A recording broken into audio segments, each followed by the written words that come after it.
man up. Got low, got my mind right, switched the plan up. These niggas can never trip saying up. Balls that go like Mr. T, you know I be with the G, followed by the S. I put hollows in your chest, I'm on a power trip. I spent you many hours playing chess. What's good, y'all? What's the numbers TV? It's your boy Paul Rowe.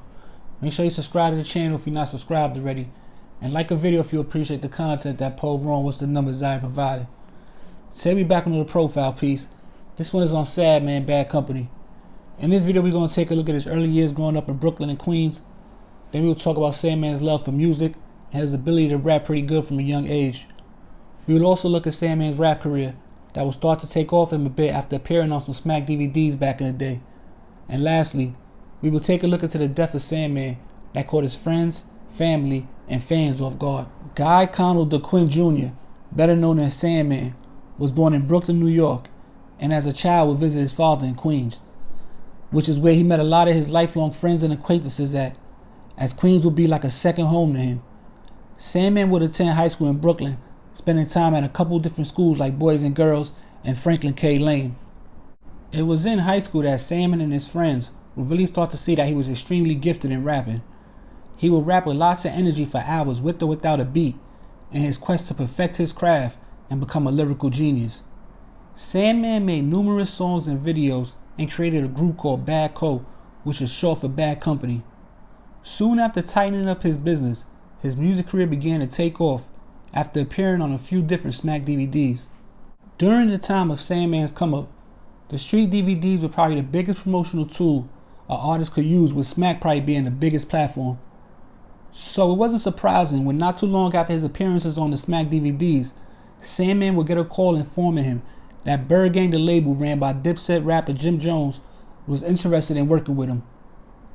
Sandman would end up being featured on multiple Jim Jones and ByrdGang mixtapes, along with making the official major label release, MOB the album, which was released in stores on July 1st, 2008.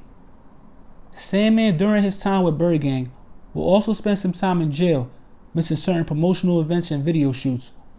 But through it all, Jim Jones will support him and show love to Sandman once released in early 2014. Out of jail and back in the free world, Sandman will start trying to get his career back in motion, also while being a father to his kids after missing out on valuable time in prison. He would also link back up with his Bad Company family while getting next to Slowbucks, who he knew for years and had built a nice movement in Queens.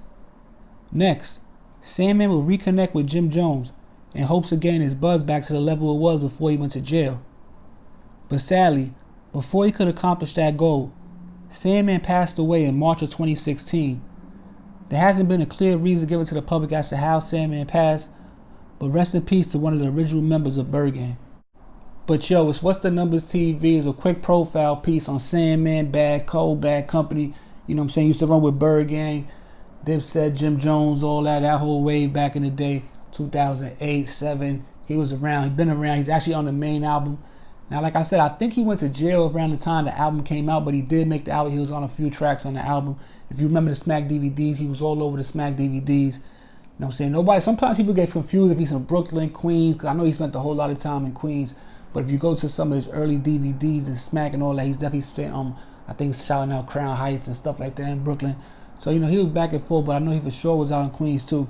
And like when he came home from jail later in the, you know what I'm saying, last few years of his life, a lot of his Instagram photos and all that is in Queens, you know what I'm saying? So he definitely spent a lot of time out there. Now, like I said, they don't really have an explanation, a reason as to why he died. There was rumors of some drug overdose, and there was rumors of a brain aneurysm.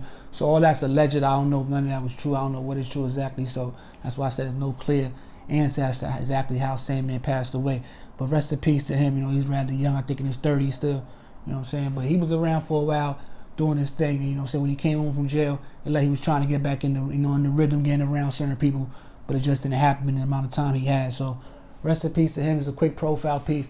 I ain't gonna ramble too long. Shout out to everybody that's been tuning in this last month and a half. You know what I'm saying? We looking good. Numbers is going up. I appreciate that. The views is going up. Like I said, I was locking back in. I was slacking in the summertime, but I'm going back in this winter. So, you know what I'm saying? If y'all ain't subscribed, just subscribe to the channel. And, you know, just help us build on that with the subscribers. I'm trying to hit, you know what I'm saying, 40, 50,000. We got like 38, 39,000 right now. So if you ain't subscribed, just subscribe. Go check out the merch, the Patreon, the membership, The email's in the description if you gotta holler at me on some business. Go follow the Instagram also. We're about to hit 500 followers over there. So we appreciate you. If y'all ain't gonna do that yet, go make sure you follow over there too. But like I said, man, it's What's the Numbers TV. It's your boy Paul Rowe. We back before you know it, man. We out of here. Peace.